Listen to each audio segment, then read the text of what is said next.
মোর্শেদকে যে বাবা বলে, মোর্শেদ কাউকে শিখাই দেয় না যে আমার বাপ ঢেকে, কি বলে নাকি? কত মশলা বাইর করে যে নিজের পিতাতে আরেক বেটার বাপ ডাকে, কি বলে না? বলে না? তো আদমকে যে বাপ ডাকে, আদম কবে আপনার মারে বিয়ে করছিল? আদমকে যে বাবা ডাকে, শ্বশুরে যে বাবা ডাকে, শ্বশুরে কবে তার মারে বিয়ে করছে? কি বাবা ডাকে না? ডাকে না? একটা খাল পার হওয়ার জন্য আপনি গ্রাম বাংলায় যেখানে নৌকা নাই, একটা খালের মধ্যে সাঁতরে পার হইতে পারে যাওয়া দরকার, তখন এক জেলে একটা মাছ ধরে জেলে ওই খাল দেওয়া যাইতেছে।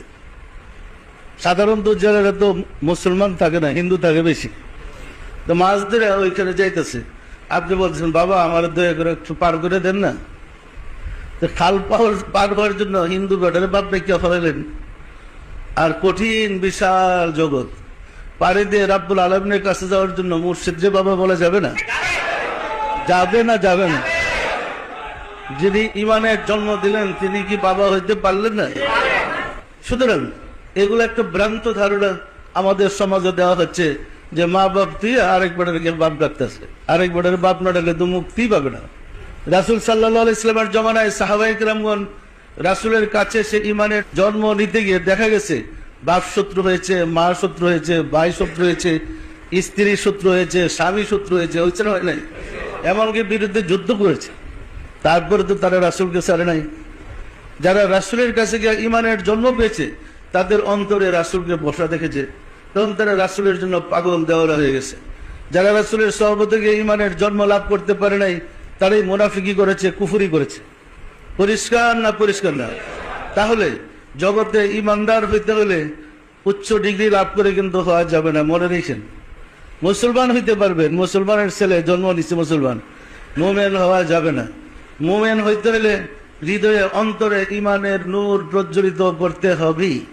ইমান একটা নূর বিশেষ, ওই নূরটা কি? আল্লাহু নূরুস সামাওয়াতি ওয়াল আরদ। আল্লাহ শব্দের নূর, আল্লাহ শব্দের নূর আপনার হৃদয়ে ধারণ করতে হবে। আল্লাহ শব্দের নূর হৃদয়ে ধারণ না করা পর্যন্ত আপনি মুমিন হবেন না।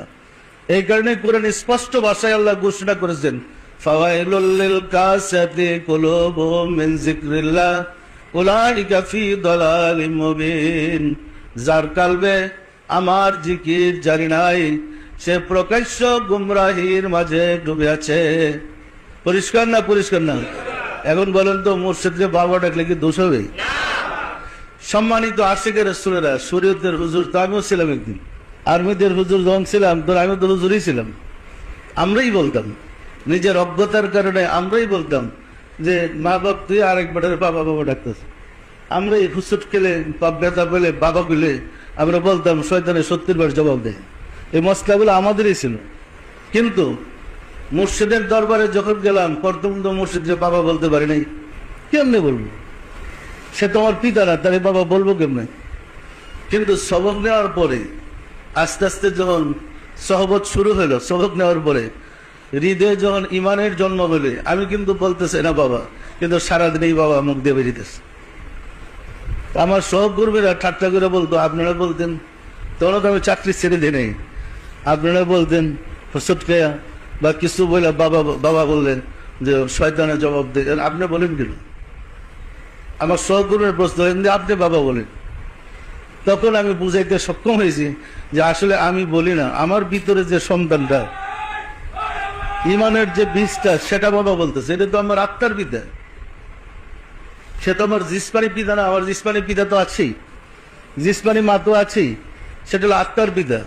দেহের জন্মদাতা পিতা এবং মায়ের দ্বারা। আর এই জন্মটা হলো যতক্ষণ দেহের ভিতরে রুহ থাকে, রুহ দেহ থেকে চলে গেলে কবরস্থ করা হলে আর এই সম্পর্ক থাকে না, থাকে নাকি? কিন্তু আত্মার পিতার সম্পর্ক, আত্মার সৃষ্টি, ইমানের সৃষ্টি হওয়ার পর থেকে কবরে, হাসরে, মিজানে, ফুলসেরাতে যে কোনো জায়গায় বিপদে পড়েন আত্মার পিতা কিন্তু সাথে সাথে আছে।